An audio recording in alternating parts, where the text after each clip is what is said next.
Pada tahun 1930, pembuat film perjalanan asal Amerika, André de la Varre, merekam suasana Pulau Jawa, Sumatera, dan Borneo melalui serangkaian gambar dokumenter yang menampilkan kehidupan kota, aktivitas masyarakat, serta dinamika jalanan yang sibuk dan penuh warna.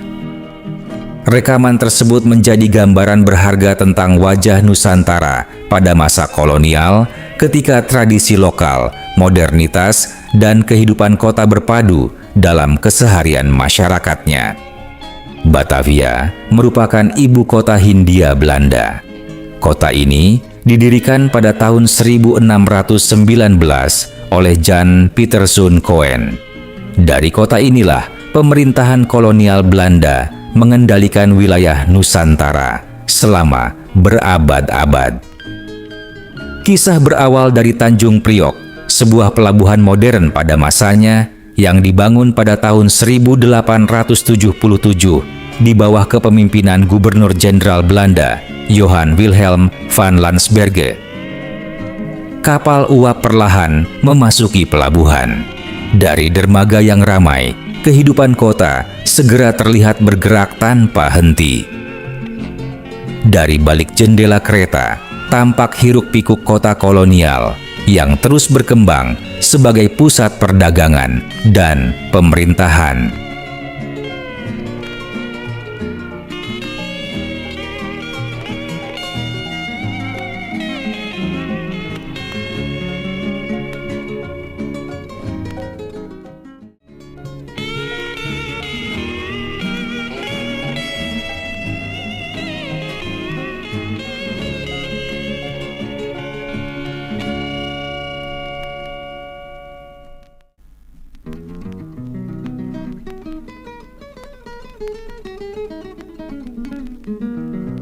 Di kawasan Batavia Sentrum berdiri permukiman orang-orang Eropa, gedung-gedung perkantoran, serta hotel-hotel megah yang menjadi simbol kemewahan kehidupan kolonial.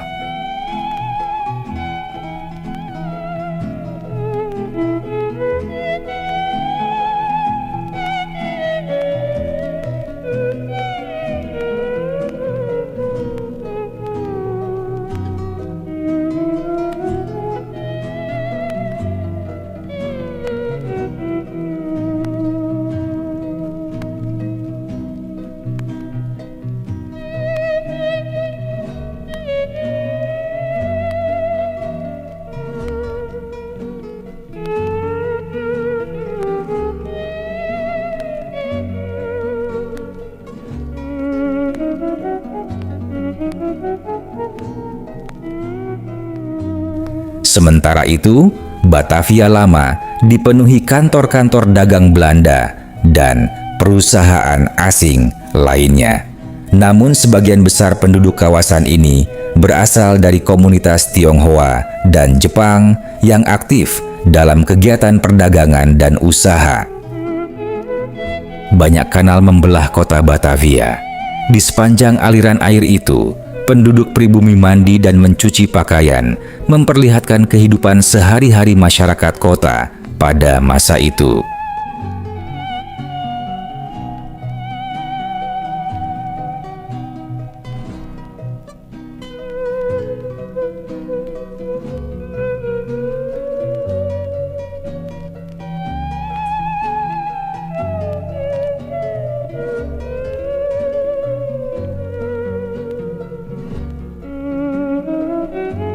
Sementara itu, di Yogyakarta, seorang bangsawan bersama pengawal pribadinya melakukan kunjungan resmi kepada Sultan di Istana Kerajaan. Tradisi dan tata upacara keraton masih dijaga dengan penuh penghormatan. Pada masa itu, hanya tersisa 2 wilayah kerajaan pribumi yang masih diperintah langsung oleh para sultan. Kesultanan Ngayogyakarta Hadiningrat yang dipimpin oleh Sultan Hamengkubuwono dan Kadipaten Pakualaman dipimpin oleh Pangeran Adipati Pakualam. Tenaga buruh kasar sangat melimpah. Untuk mengangkut barang, masyarakat terkadang masih menggunakan gerobak yang ditarik sapi.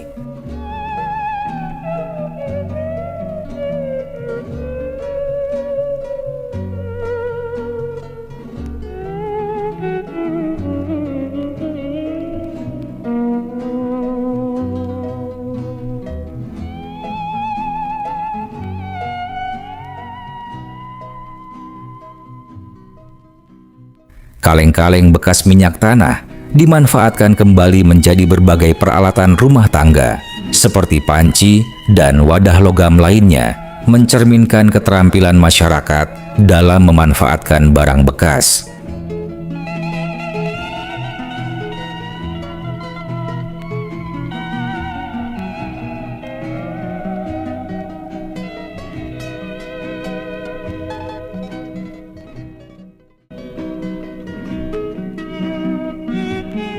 Batik Jawa, kain tradisional khas Nusantara, telah dikenal hingga ke berbagai penjuru dunia.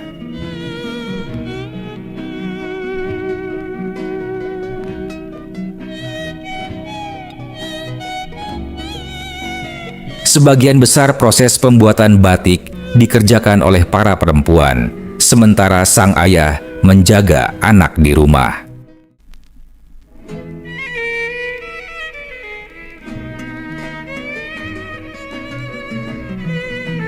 Campuran lilin dan damar cair diaplikasikan menggunakan alat bernama canting pada bagian kain yang tidak ingin terkena warna.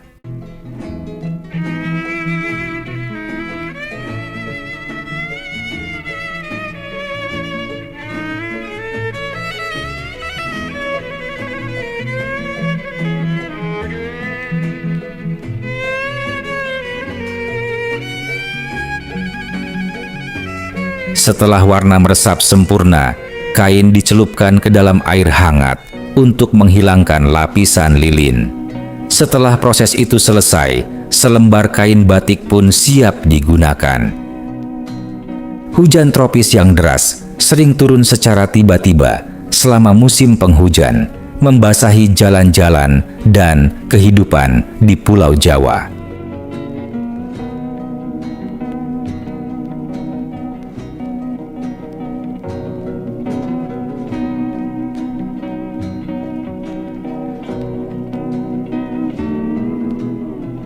Borobudur merupakan sebuah monumen Buddha yang dibangun sekitar abad ke-8 dan terletak tidak jauh dari Yogyakarta.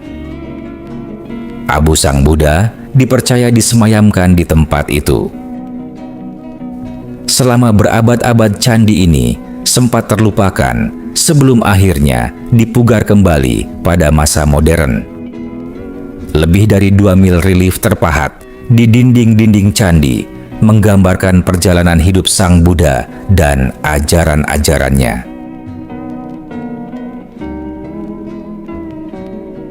Sebanyak 505 arca Buddha masih tersimpan di dalam stupa-stupa berbentuk lonceng yang menjadi ciri khas bangunan ini. Para peziarah pribumi datang untuk berdoa dan membakar dupa di hadapan arca-arca Buddha tersebut. Di Pulau Jawa, agama Buddha dan Hindu lambat laun digantikan oleh Islam. Yang tersisa dari peradaban lama itu kini hanyalah monumen-monumen bersejarah yang masih berdiri hingga sekarang. Surabaya dikenal sebagai salah satu pusat perdagangan utama di Hindia Belanda, sebuah kota modern yang pada masanya tumbuh sebagai pusat aktivitas ekonomi, pelabuhan, dan perdagangan yang sibuk serta makmur. Di tengah kehidupan masyarakat kolonial, Riestafel menjadi salah satu tradisi jamuan makan paling terkenal di Jawa. Jamuan mewah ini dapat menghadirkan belasan hingga bahkan ratusan jenis hidangan dalam satu meja, menciptakan sajian yang megah dan penuh kemewahan. Riestafel sendiri merupakan warisan tradisi makan kolonial Belanda di Indonesia yang menempatkan nasi sebagai pusat hidangan, dikelilingi beragam lauk khas Nusantara. Dalam satu sajian, tersaji perpaduan nasi putih dan nasi kuning bersama aneka hidangan seperti sate, rendang, gado-gado, sayur lodeh, hingga sambal. Keberagaman menu tersebut mencerminkan kekayaan kuliner Indonesia yang dipadukan dengan gaya jamuan ala Eropa.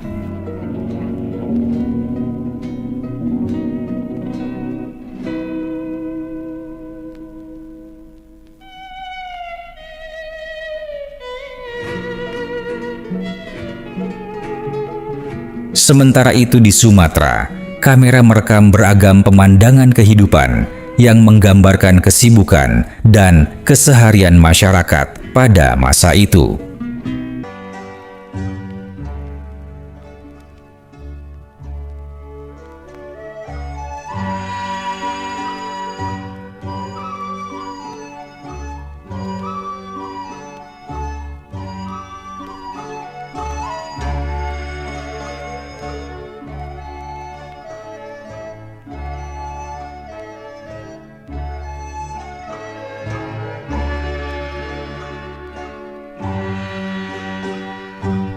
Pelabuhan yang ramai dipenuhi kapal uap dan feri yang datang silih berganti menjadi urat nadi perdagangan dan transportasi antar pulau.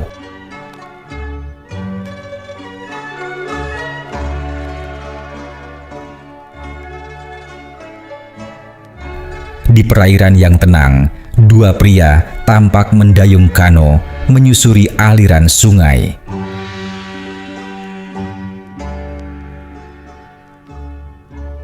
Di daratan, jalan-jalan dipenuhi aktivitas masyarakat dan lalu lalang gerobak sapi yang menjadi alat angkut utama. Beberapa orang terlihat mengenakan helm pit, penutup kepala khas yang umum digunakan di wilayah tropis pada era kolonial.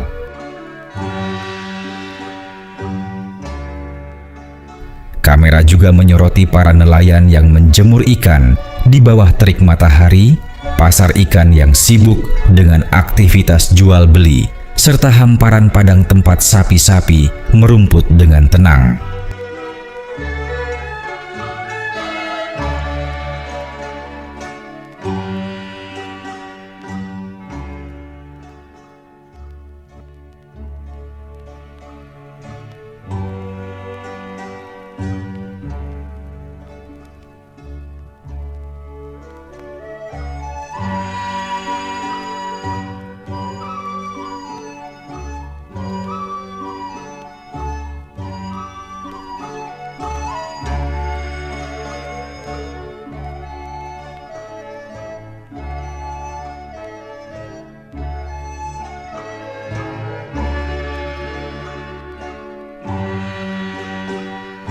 Perjalanan kemudian berlanjut menyeberang ke Borneo. Di sana tampak kehidupan masyarakat yang begitu dekat dengan alam dan sungai-sungai besar yang menjadi jalur utama transportasi.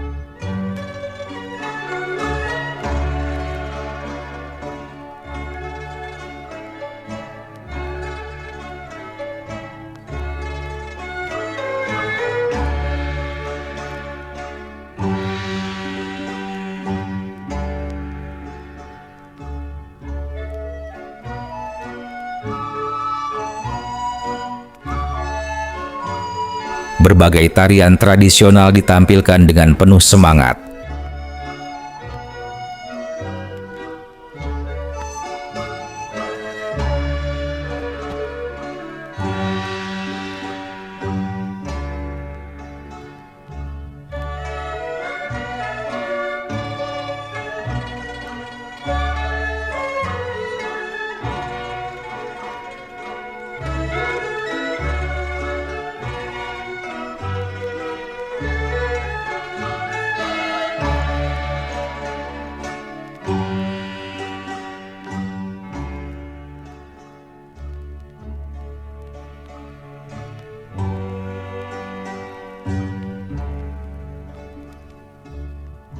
Sementara desa-desa di tepian sungai memperlihatkan kehidupan sehari-hari yang tenang dan sederhana.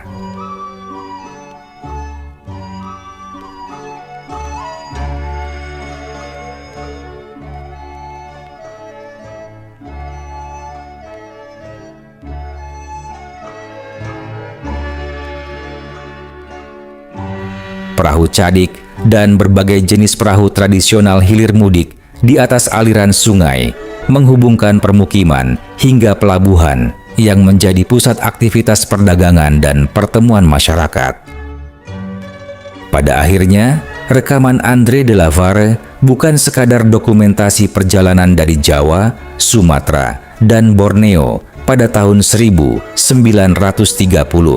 Film ini menjadi jendela waktu yang memperlihatkan bagaimana kehidupan di Hindia Belanda berjalan di tengah pertemuan antara tradisi Nusantara, kekuasaan kolonial, dan perubahan zaman yang terus bergerak.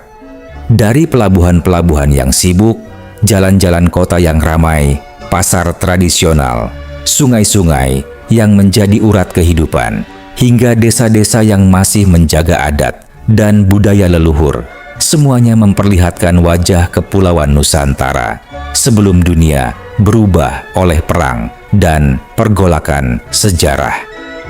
Di balik kemegahan kota-kota kolonial dan hiruk-pikuk perdagangan, tersimpan kisah masyarakat pribumi yang menjalani kehidupan sehari-hari dengan kerja keras, tradisi, serta kemampuan beradaptasi dalam berbagai keadaan. Sementara monumen kuno seperti Borobudur, batik yang diwariskan turun-temurun, dan tradisi kerajaan di Jawa menjadi pengingat bahwa peradaban Nusantara telah tumbuh jauh sebelum masa kolonial hadir. Beberapa tahun setelah rekaman ini dibuat, Hindia Belanda akan memasuki masa penuh gejolak akibat Perang Dunia dan pendudukan Jepang yang kemudian membuka jalan menuju lahirnya Indonesia merdeka. Karena itu, gambar-gambar yang terekam dalam dokumenter ini menjadi saksi bisu dari sebuah zaman yang perlahan menghilang. Kini, rekaman langka tersebut tidak hanya bernilai sebagai arsip sejarah, tetapi juga sebagai pengingat tentang perjalanan panjang masyarakat Nusantara, tentang perubahan, ketahanan, dan warisan budaya yang tetap hidup melintasi generasi.